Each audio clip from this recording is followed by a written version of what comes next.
આ જે વસ્તુ તમારે બધાને હવે ભાર મૂકવાની વાત છે એની જ આજે વાત કરું છું. એક બીજું કે રોડ ઉપર ભૂવા પડે છે, ભૂવા, તો એના માટેનું પણ આયોજન થવું જોઈએ અત્યારે ટેકનોલોજીનો ઉપયોગ કરીને કે ભાઈ ભૂવા પડવાનું કારણ શું, કે ભાઈ આપણે જે પણ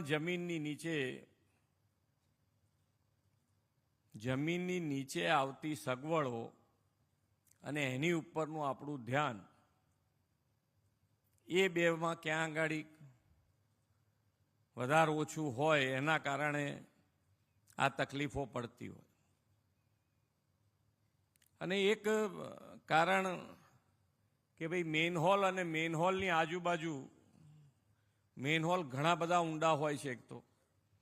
અને એ ચણતરની ઈંટોના કારણે હવે મને લાગે છે આપણે પહેલાં ગેસની પાઇપો બહાર કાઢતા તો એ બંધ કરી દીધી છે,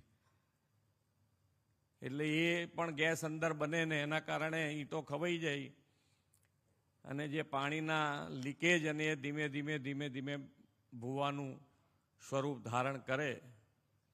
તો એનો પણ ઉપાય આપણે આજથી શોધવો જોઈએ અને ફરીથી